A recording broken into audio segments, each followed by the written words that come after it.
오병이어에 관련된 이 말씀은 아마 어려서부터 교회 다니신 분들은 어렸을 때부터 지금까지 매번 들어서 아마 100번, 500번, 1000번은 들으셨을지도 모르겠어요. 근데 그만큼 이것은 재미도 있고 아주 특별한 사건이기 때문에 그렇게 우리 교회에서는 오병이어를 많이 설교하고 많은 이야기를 해왔습니다. 그런데 이렇게 중요한 말씀이 사실은 가장 왜곡된 말씀으로 해석된 것 중에 하나예요. 오병이어의 이 이적 사건이. 그래서 오늘 우리가 다시 한번 이 오병이어에 관하여서 깊이 생각하고 말씀의 그 뜻을 깨달아야만 되겠습니다. 결론적인 것을 몇 가지 좀 전제하자면 이 오병이어에 있어서 목표로 하는 것은 뭔가? 그 기적 자체가 아니라 그것을 통해서 예수님이 누구인가를 보라는 거예요. 엄격히 말하면 신앙 고백에 관련된 것이고, 또한 이것은 기독론에 관련된 거고, 이것은 또 한편으로는요 제대로 깨닫게 되면은 역사관, 역사에 대한 이해를 기초로 하는 거예요. 하나님의 나라와 그 의인은 어떻게 이루어지는가? 역사는 어떻게 이루어 가야 올바른 역사를 만들어갈 수 있는가? 역사의 완성은 어디로 가는가에까지 해당되는 귀한 말씀이에요. 근데 이것이 개인의 축복문처럼, 축복의 사건처럼만 해석되니까 오히려 성경 자체가 말하는 것을 거꾸로 해석해 온 거예요. 거꾸로. 놀라운 일이죠. 그러나 우리가 바로 이해하면 됩니다. 예수께서 오병이어의 기적을 일으킨 사건은 요한복음에 아주 구체적으로 증언되어 있습니다. 보리떡 5개와 물고기 2마리, 이것을 가지고 5,000명을 예수께서 축사하신 후에 원대로 먹이고도 12광주리가 남았다고 하는 것입니다. 사람들은 이 기적, 이 이적 이렇게 아주 충만하게 우리의 원대로 모든 것을 다 해주신, 배불리 먹인 이것에 우리가 감동하고 만족을 하죠. 그런데 여기서 머무르게 되면은 이 사건의 본질을 가장 거꾸로 이해하게 되는 거예요. 그 다음이 중요한 거예요.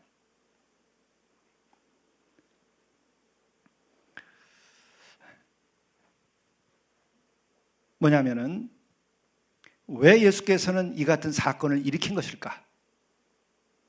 그 결론이 내가 바로 그리스도다, 내가 바로 메시아다라고 하는 것을 예수께서 보이신 거예요.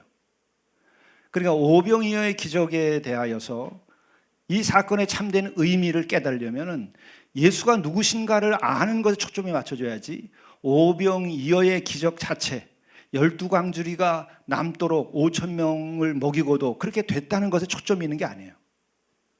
예수님께서 요한복음에서도 직접 그 얘기를 하는 거죠. 너희들이 나를 왜 따라왔느냐? 오병이어 기적이 있은 다음에 더 많은 사람들이 따라왔습니다. 그랬더니 너희들이 왜 따라왔느냐? 너희들은 표적을 보지 않고 오병이어의 그 먹을 것만 보고 나를 쫓아왔구나.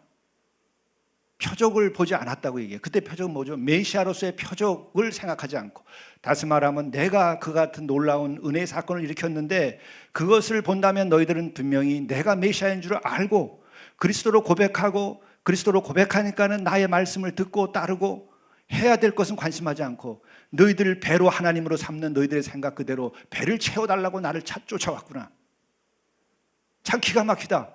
어떻게 너희들이 그 놀라운 은혜의 사건을 보고 은혜를 보지 못하고 나를 보지 못하고 하나님을 보지 못하고 구원을 보지 못하고 너희들은 배를 채울 생각을 하고 나를 쫓아오느냐. 그것을 한탄하신 거예요. 여기에 초점이 맞춰져 있는 거예요.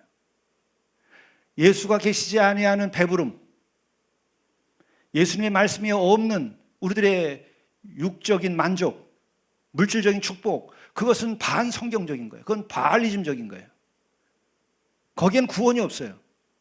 예수께서는 그것을 위하여 오신 것이 아니에요. 말씀을 위하여 오셨고, 우리가 말씀으로 우리를 자유케 하려고 오셨고, 그 자유로 인하여 정말 진리로 우리는 자유케 되고 진리로 인하여 우리는 죽음도 넘어설 수 있는 그 평안을 누릴 수 있다는 것을 예수께서는 보여주시고 부활을 통하여서까지 첫 열매가 돼서 입증하신 거예요. 그 맥락에서 이것을 이해해야만이 제대로 되는 거예요. 여기까지 이르지 않으면은 진정한 성도라고도, 진정한 그리스도인이라고도, 예수를 그리스도로 고백한다고 하는 것조차도 아직 미숙한 거예요. 너무나 미숙한 거예요. 한국 기독교회의 미숙함은 거기에 있는 거예요. 구복주의의 그 위험성, 그것은 바로 거기에 있는 거예요. 오병이의 사건을 통하여 예수 그리스도로 볼 수 있는 눈이 생겨야지, 오병이어를 보는데 거기에 보리떡 5개와 물고기 2마리, 그것이 5,000명을 먹어도 원대로 먹고도 그리고 12광주가 남은 그 물질의 조각을 보면 안 된다는 거예요. 그 물질의 조각은 결국 우리의 몸조차도, 생명조차도 다 버리고 떠날 거예요. 우리가 가진 모든 것도 다 놓고 떠나요. 내 몸도 내 생명도 놓고 떠나는 거예요. 그것을 위하여 예수께서 십자가에서 돌아가신 거 아니에요. 그것을 위하여 예수께서 말씀하신 거 아니에요. 그런 것을 위한다면 예수께서 오실 필요도 없고, 말씀할 필요도 없고, 십자가를 질 필요도 없고, 부활하실 까닭도 없어요. 기독교가 진리인 것은 그 물질로 되지 아니한다는 것을 분명하게 하시고, 우리의 욕망의 만족으로 우리의 인생의 문제가 해결되지 않는다는 것을 분명히 말씀하셨고, 또한 우리의 죄에 관해서는 우리 스스로가 해결할 수 없기 때문에 그것을 해결해 주기 위하여 예수께서 친히 죄를 담당하고, 그리고 십자가에서 모든 죄를 씻기 위하여 완전한 구원을 이룩하시고 부활의 첫 열매를 통하여 우리에게 확신을 주신 거예요. 그러니까 바로 그 맥락에서 이 오병이어의 놀라운 은혜의 사건을 이해해야만 돼요.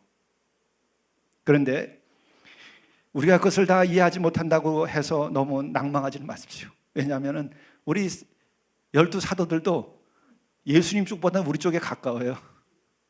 오늘도 어떻게 이 사건이 시작되는지 한번 보세요. 예수께서는 큰 무리가 당신께 다가오는 것을 보자 제자 빌립에게 말씀을 던집니다.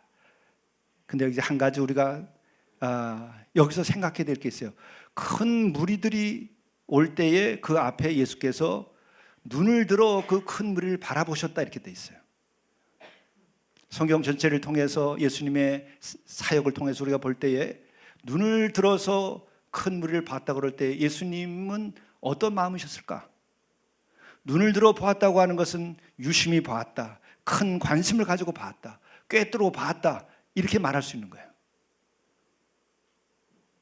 예수님이 진정한 사랑으로 바라다 보신 거예요. 그럴 때 큰 무리를 보고 어떤 마음을 가지셨을까? 예수께서는 무리를 보고 늘 하시는 것이 불쌍히 여기셨다, 이렇게 돼 있어요. 인간들이 불쌍하게 보이는 거예요. 여러분 불쌍하게 보입니까? 여러분들을 볼 때, 노숙인들을 볼 때 불쌍하게 보이죠? 그러면 그나마 다행인 거예요. 인간의 양심이 있는 거예요. 그러나 그들을 볼 때 혐오감만 남고, 그들을 볼 때 내가 분별하고 차별하고 심판한다고 한다면 그것은 예수님과 아직 굉장히 먼 사람이에요. 예수님과 같은 길을 가고 있지 않은 거예요. 그래서 여러분들은 고급 승용차를 타고 얼굴이 어떻게 생겼는지 얼굴조차 볼 수 없이 늘 그 차 속에 자신을 숨기고 다니는 사람들, 그런 물질주의적인 세속적인 신비주의자들, 그리고 대단한 옷으로 자신을 감추고 자기 실상과 연약함을 드러내지 않고 그렇게 감추고 다니는 사람들을, 그래서 그렇게 치장한 사람들을 볼 때는 여러분 어떻게 보이나요? 아주 그 고급 승용차에 고급 빌딩에서 내려서 남들이 열어주는 그 문을 열어주면 그때 내리고, 한 번도 하루에 한 번 내가 문고리 한번 잡아보지 않고 사는 사람들, 호텔에 가거나 밥 먹으러 가거나 출근하거나 퇴근하거나 그야말로 화장실 열고 나올 때 외에는 문고리도 잡지 않은 사람들 보면 여러분 어떻게 생각하세요? 부러워요? 예수께서는 어떻게 보셨을까요? 불쌍히 보셨다는 거죠. 심지어 예수께서는 예루살렘 전체를 내다보고 불쌍하게 생각돼서 우셨어요. 여러분은 남산에 올라가서 저 남대문 쪽을 바라다보고 또 저쪽 동쪽을 바라다보고 한강 남쪽을 바라다보고 그 많은 아파트 숲들을 바라보면서 여러분들은 어떤 마음이 드실까요? 야, 나도 저기 아파트 하나 있으면 좋겠다. 나도 저 빌딩의 주인 됐으면 좋겠다.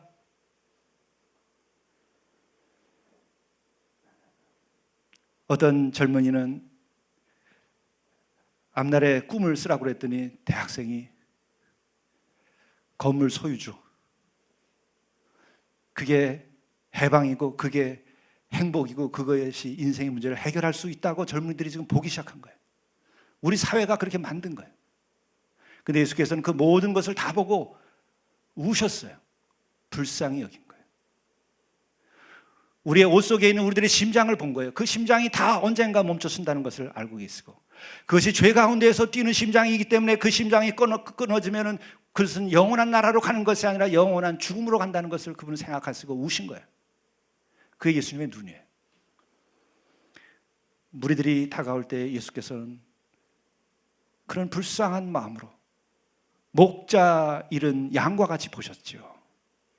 측은한 마음이에요. 근데 오늘은 다른 의도를 가지고 제자들을 대합니다. 빌립에게 이야기합니다. 우리가 어디서 떡을 사서 이 사람들을 먹이겠느냐. 불쌍한 마음이 들었어요. 일단 먹여야 되겠다. 그런데 제자들에게 시험을 준 거예요. 우리가 어디서 떡을 사서 이 사람들을 먹이겠느냐. 예수께서 왜 빌립에게 이 말씀을 전했죠? 요한복음 6장 6절에 보면 이는 빌립을 시험하고자 함일러라.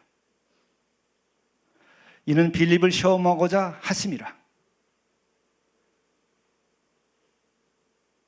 이때 빌립이 뭐라고 대답합니까? 각 사람이 조금씩 받더라도 200데나리온의 떡이 부족하리이다. 200명이 하루 품삯이 바로 200데나리온이죠. 1데나리온은 노동자의 하루의 임금입니다. 머리가 굉장히 빌립은 잘 돌아가는 것 같아요. 200명이 하루 품삯 이것으로도 부족하겠다. 빌립의 암산 실력이 좀 여기서 드러나는 것 같아요. 재무, 회계 여기에 감이 뛰어난 사람이에요. 아마 빌립은 사업하면 성공할 사람이었을 것 같기도 해요. 사실 계산만 잘한다고 해서 여러분 성공하는 거 아닙니다. 그렇죠? 그럼 누구나 다 계산 잘하는 사람 성공하게요? 그렇게 인생은 단순한 것도 아니고 사업도 단순한 거 아니죠. 어쨌든 빌립은 이렇게 예수님의 질문에 대하여서 답을 합니다. 다 해려가지고 자기 눈에는 200데나리온이 있어도 다 먹일 수 없습니다. 그는 대단히 경영적으로, 대단히 재무 회계적인 관점에서 이성적으로 합리적으로 대답을 했습니다. 이때 안드레가 다시 나타납니다. 여기 한 아이가 가지고 있는 것이 있는데요. 주님, 보리떡 5개와 물고기 2마리 여기 있습니다. 안드레는 그 상황 파악이 뛰어난 것 같아요. 그래서 거기서는 더 어디 가서 사올 수도 없으니까 누가 가지고 있는지 그걸 좀 확인해 본 것 같습니다. 현물을 가지고 어떻게 해결해 보려고 노력한 사람이죠.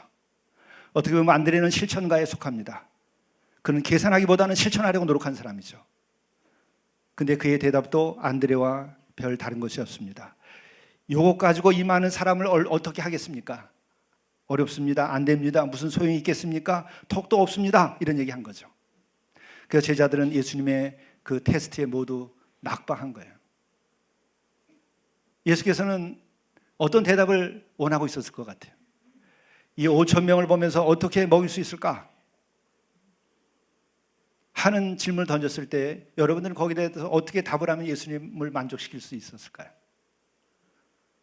이 화두에 대한 대답입니다. 오랫동안 이렇게 오병이어의 말씀을 들었으면서 생각이 안 나나요? 당신이 계시지 않습니까? 당신은 하실 수 있습니다. 우리는 당신을 믿습니다. 우리는 할 수 없사오나 주께서는 하실 수 있습니다. 우리에겐 주님이 계십니다. 그렇기 때문에 오케이 됩니다. 안 믿어져요? 그렇게? 그게 믿음이에요. 그것도 믿을 수 없으면 여러분 예수 믿고 천국 간다는 거 어떻게 믿어요? 그건 더 불가능한 거예요. 5천 명 먹이는 것도 불가능한데 천국을 어떻게 보내요? 어떻게 영생을 줘요? 뭐 영생은 추상적이니까 그냥 막 넘어가도 되는 거예요? 오병이어의 기적으로서 5천 명 먹이는 것은 아주 구체적이니까 그건 불가능하고, 그런 믿음이 어디 있어요?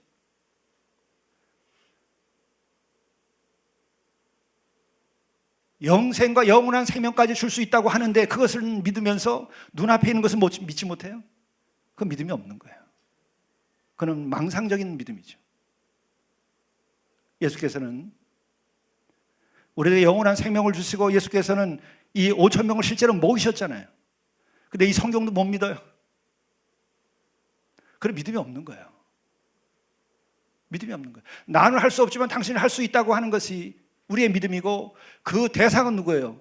하나님의 아들 예수 그리스도이고, 그분은 누구예요? 만물을 지으신 창조주 하나님이 보내셨고 또한 그분이 시도한 거예요. 만물을 지으신 분이 오병이어의 이걸 가지고서 5천 명을 먹일 수 없다. 만물을 지으신 분이 우리의 작은 문제도 먹을 것도 해결할 수 없다. 그럼 뭔가 그건 잘못된 거죠. 아니면 우리의 믿음이 잘못됐든지 둘 중에 하나를 택하셔야 돼요.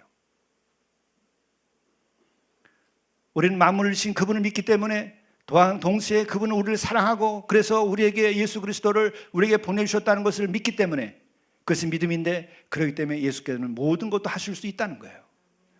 그건 여러분이 하는 일 아니에요. 그분께서 하신 일이니까 믿어버리세요. 여러분이 책임지려고 여러분 못해요. 우리가, 여러분과 내가 오병이의 기적을, 그것을 가지고 5천 명을 먹일 수 있는 기적을 어떻게 합니까? 그건 우리가 못하는 거예요. 그러니까 우리는 못하니까 주님이 하시는 것을 우리가 믿으라는 거예요. 주님이 하시는 거예요. 여러분의 인생, 여러분이 하려고 하니까 안 되죠. 여러분의 구원, 여러분의 자유, 여러분의 영혼의 해방, 막힌 인간관계의 담벼락들, 재정적인 문제들, 평화의 문제들, 여러분, 내가 하려니까 안 되는 거죠.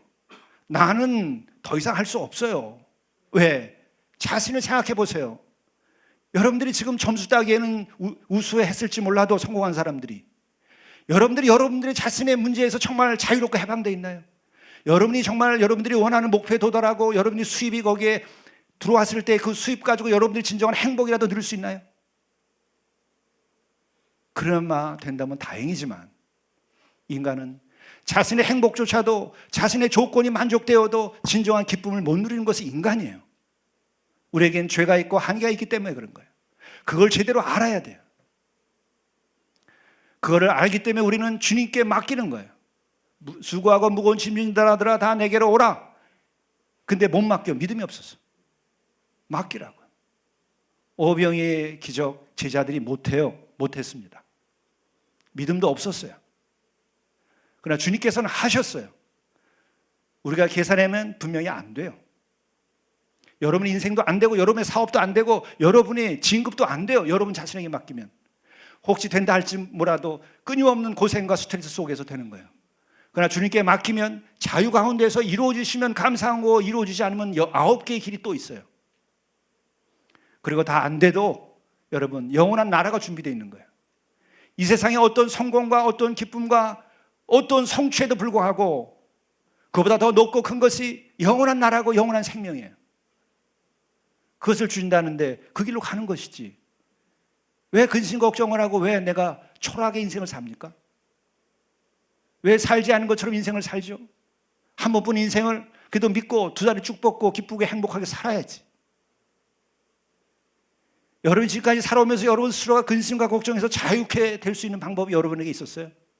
어떠한 심리학적인 책과 여러분 어떠한 마약에 해당할 정도까지 약을 통해서도 여러분이 진정한 자유와 평안을 누렸었나요? 여러분들, 우리 자신들은 안 돼요. 우리가 집단 상담도 하고 또 이 자리에도 그 분야의 전문가들이 계시지만, 정신과에서 혹은 상담 심리에서 진정한 인간의 영적 해방이 가능한가요? 그것을 치유하시는 분들이 그럴 능력이 있고 넘치기 때문에 나눠주는 건가요? 여기에 목사는 내가 가지고 있는 지식과 내가 가지고 있는 정서적인 걸 가지고 이게 넘치니까 줄 수 있는 건가요? 주님께서 주실 때 가능한 것이고 주시지 않으면 그만 어쩔 수 없는 거예요. 주님께 맡기고 주님께 의지해야 되는 거예요.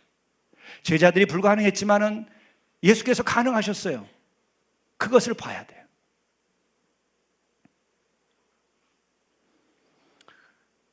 이 말씀이 하나의 위로가 된다면 그거예요. 그 12제자, 그 주님과 더불어 했더니도 낙방하고 테스트에 실패했으니까 우리야 거기서 우리가 조금 위로받는 거예요. 그러고서 깨닫는 것은 주님께 맡기면 된다는 거죠. 그러면서 동시에 우리가 깨닫을 것은 그분은 누구냐? 그리스도시다.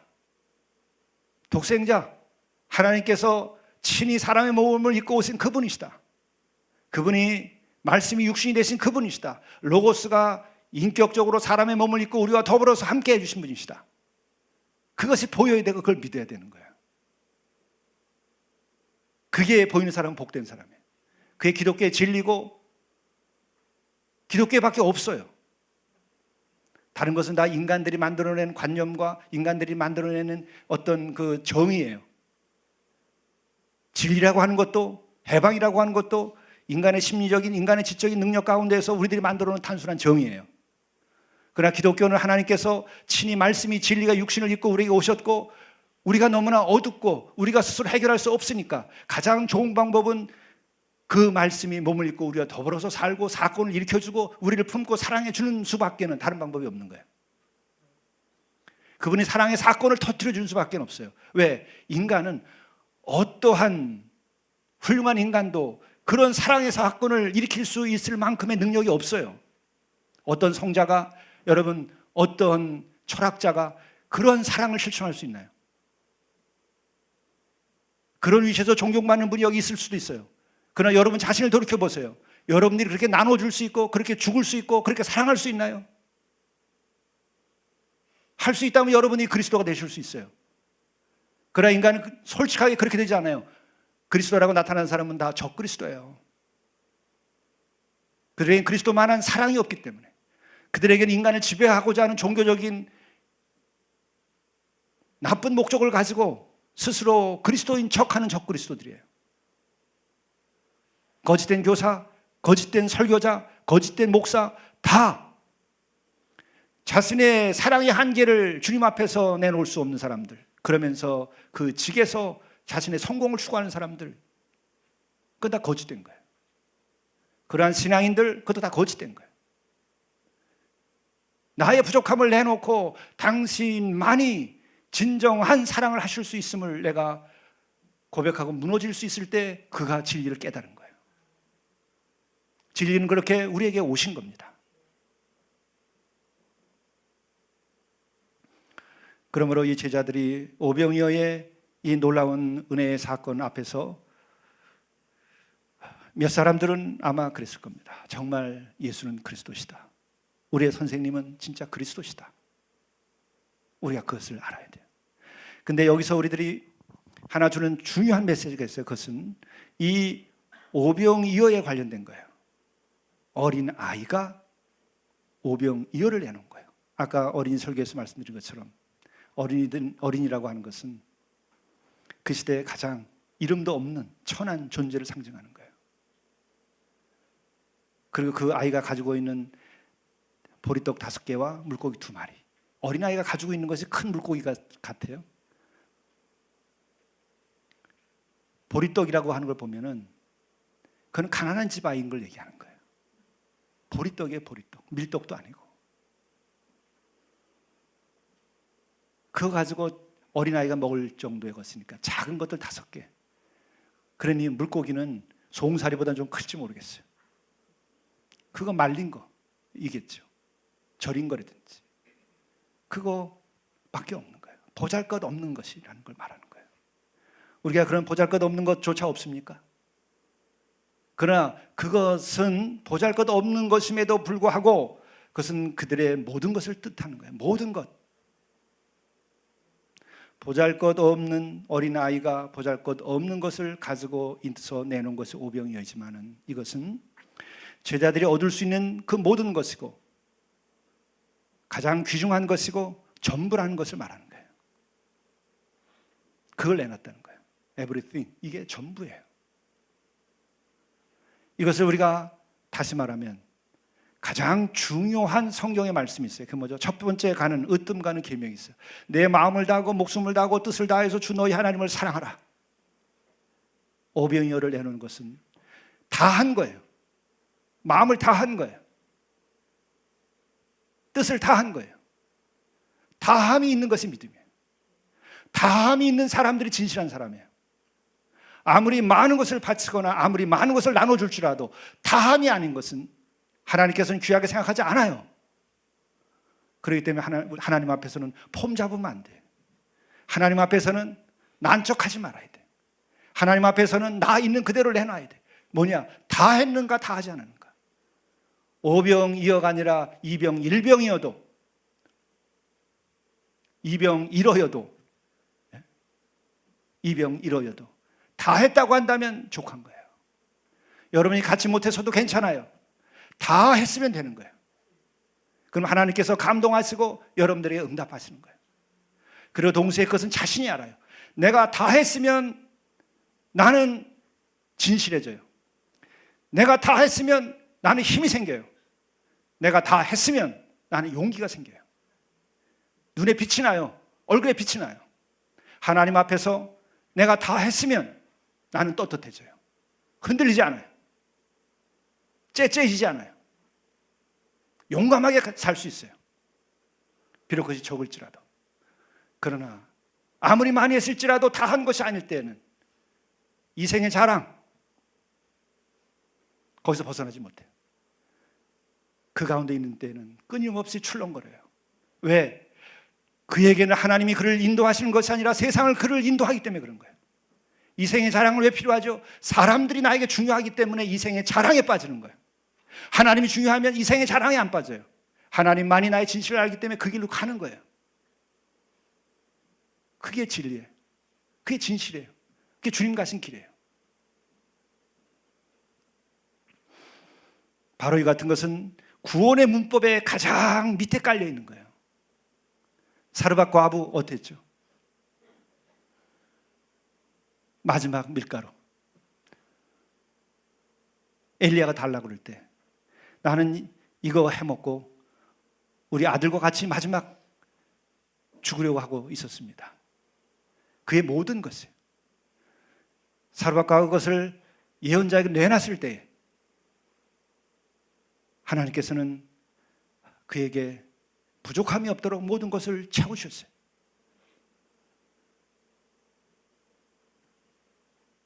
바로 이것이 중요한 거예요. 그 이전에 뭐가 중요합니까? 아브라함에게 있어서 이삭을 보세요. 이삭을 바치라고 그랬어요. 100세에 낳은 아들이에요. 하나님의 약속의 아들이에요. 바치라고 그랬어요. 그것이 그의 everything, 모든 것이었어요. 그때 그것을 제물로 바치니까는 내 손에 칼을 내려놔라. 비로소 내가 나를 경외하는 줄 알았노라. 그리고 그에게 약속이 실현됩니다. 반드시 우리는 그 시험을 통하여서 그 다음에 은혜의 세계로 넘어가는 거예요. 그것을 문주방을 넘어야 돼요. 두려워하지 마세요. 오라 해서 갔더니 절벽이었더라. 뛰어내리라 해서 뛰어내렸더니 나는 날아올랐다. 이것이 구원의 문법이에요. 이게 영적인 해방의 문법이에요. 이렇지 아니한 것이 없어요.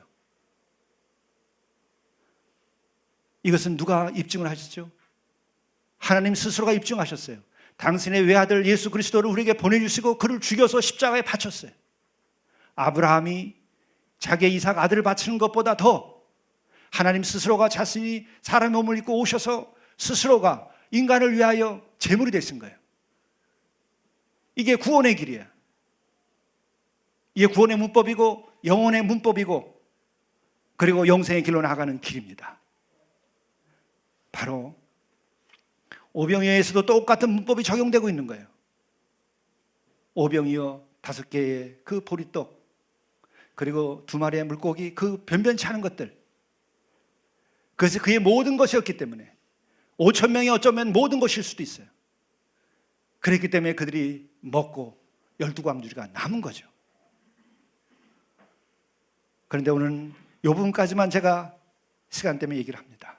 이때 이렇게 되니까는 어떤 일이 벌어졌는가? 오늘 15절입니다. 그러므로 예수께서 그들이 와서 자기를 억지로 붙들어서 임금으로 삼으려는 줄 아시고 다시 혼자 산으로 떠나가시니라. 오병이어의 기적이 일어나고 나니까 어떻게 됐죠? 예수님을 임금으로 삼으려고 하는데 억지로 임금으로 세우려고 그랬어요. 이걸 봤으면 제자들이나 사람들은 어떻게 했어야 되죠? 믿음 없음을 회개했어야 되는 거예요. 믿음 없음을 회개했어야 되는 거예요.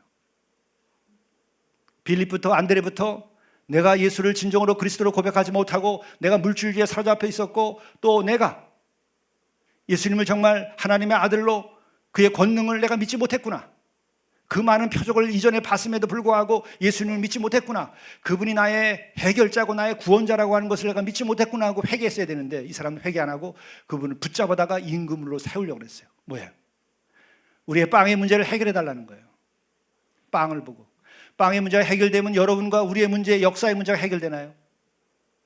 분명하게 예수께서 시작할 때에 시험을 받으면서 우리에게 보여주신 것이 있어요. 내가 하나님의 아들이거든 이 돌들로 떡이 되게 해보라 그랬을 때, 돌들로 떡이 되게 해보라 그랬을 때 그 떡이 되게 하셨나요? 오늘 오병이어의 기적을 일으킨 예수 그리스도께서는 그 돌을 들어서 떡을 만드는 사건을 일으킨 건가요? 아니에요.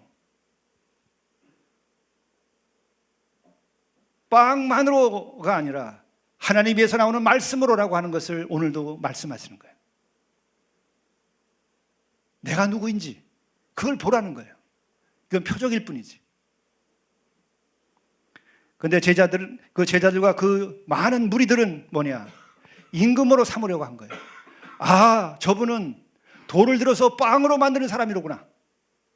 그러니까 우리의 인생의 문제, 역사의 문제, 사회적인 문제, 경제적인 문제, 모든 인생의 문제를 해결할 수 있겠구나 이렇게 생각하고 들러붙은 거예요.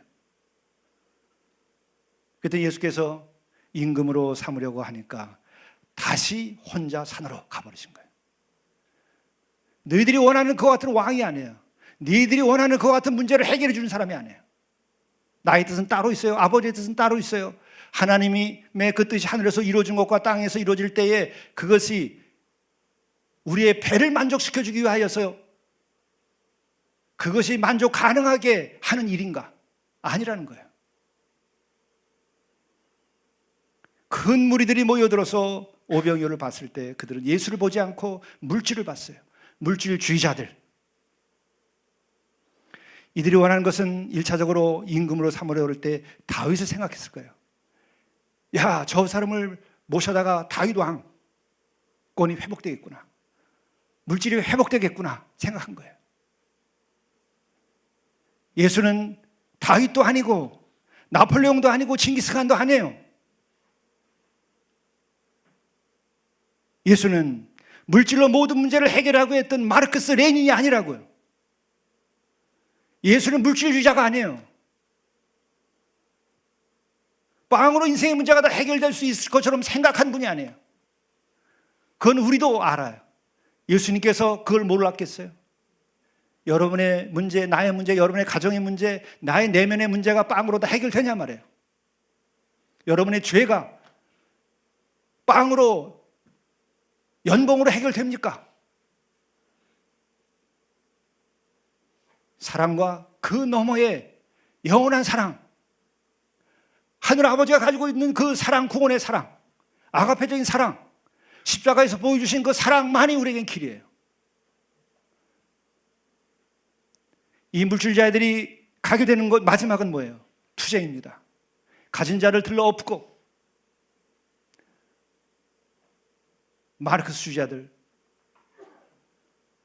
레닌, 그 사람들은 오병이어의 모든 걸 걸었어요. 물질을 5,000명을 먹이고 그리고 12광줄이 남으면 인간의 문제는 해결될 수 있다고 생각한 것이 마르크스예요. 레닌은 그렇게 해서 혁명을 일으켰어요. 스탈린은 그래서 수백만 명을 죽였어요. 이렇게 무서운 거예요. 오병이어에 매달리는 자들, 그들은 인류를 망가뜨렸어요. 역사를 망가뜨렸어요. 역사의 해방을 가져오지 않았어요. 오늘도 마찬가지예요. 이 땅의 세속주의자들, 물질주의자들, 인간은 아베마와 다름없이 생각하는 자들, 동물로 물질로 취급하는 사람들, 그들의 마지막 목적은 뭐예요? 물질이 모든 사람에게 평등하게 주어지면 인간의 문제가 해결될 수 있을 것처럼 생각하는 거예요. 천만의 인간의 문제는 해결되지 않습니다. 인간 자체는 영혼을 가지고 있는 존재예요. 오늘 이 땅의 위험성은 거기에 있어요. 이 땅은 지금 무신론적인 유물주의자들이 지배하고 있습니다. 그것은 이념적으로도 그렇고 또 자본주의적인 관점에서도 마찬가지예요. 우리는 오병이어로 그 기적으로 인류를 구원할 수 없다는 것을 알아야 돼요. 오병이어의 기적의 목표가 뭔지, 그것은 예수를 그리스도로 고백하고 그의 사랑과 그의 진리를 실천하고 살아가는 길밖에 없는 거예요. 인간의 문제는 빵과 군사력으로, 경제력으로 다 해결되지 않는 거예요. 오늘 이 땅은 지금 갈수록 더 무신론적인 유물주의자들이 또 혹은 계급론자들이 인간의 영혼을 빼앗아가고 물신주의로 배를 하나님으로 삼고 모든 것이 그것으로 해결될 수 있을 것처럼 생각합니다. 그러나 글로 나가는 경우에 그들의 마지막 에너지는 뭐예요? 증오, 투쟁밖에 없어요. 그러나 이것으로 해결될 수 없다는 것을 알 때에는 우리는 사랑으로 나갈 수밖에 없어요. 영혼으로 그 영혼의 소중함을 알고 나가는 사람들은 결국 용서하고 화해하고 사랑으로 나갈 수밖에 없고 십자가로 나갈 수밖에 없어요. 이 땅이 그렇게 되지 않으면 우리는 무서운 피가 다시 한번 이 땅을 휘몰아칠 겁니다. 우리는 어떤 전쟁을 맞이해야 되는지도 몰라요. 자체 내세의 더 큰 모순 속에서 우리는 투쟁을 해야 되는지도 몰라요. 오늘 위험한 시점에 왔어요. 우리는 다시 물질주의로부터 벗어나야 돼요. 유물주의로부터 벗어나야 돼요. 인간은 하나님의 형상대로 거룩하게 지음받은 영혼을 가진 존재라는 것을 깨달아 알고, 우리는 오병이어의 기적으로 12광들이 먹고 남은 것으로 해결되는 것이 아니라 그것을 일으키신 그 주님의 사랑, 그 사랑 때문에 오병이어의 기적을 일으켰다고 하는 그 사랑, 그 불쌍히 여기는 마음, 그 십자가의 사랑, 그 구원의 사랑밖에 우리에게는 구원의 길이 없어요. 이 민족이 살 수 있는 길은 그거예요. 그런데 오늘 갑자기 유물론적인 물질주의자들이 교회를 핍박하고 있어요. 법적으로 조이고 있어요. 그리고 보이지 않게 문화적으로 반기독교적으로 인간을 하나의 아메바처럼 취급하는 사상이 지금 공격을 하고 있어요. 우리는 진정한 인간은 누구인가부터 다시 생각해야 돼요.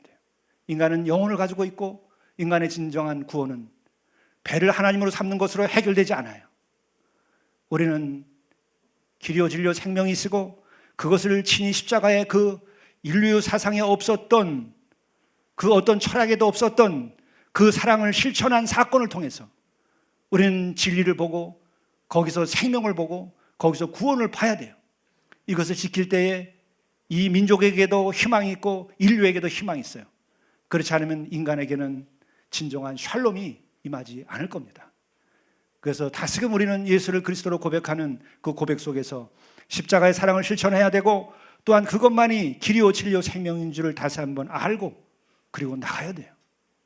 그래서 우리가 모였고 그래서 우리가 청년교회도 세우려고 하는 거예요. 그리고 그래서 우리는 수도원적인 영성 공동체도 세우려고 그러는 거예요. 기도하시겠습니다.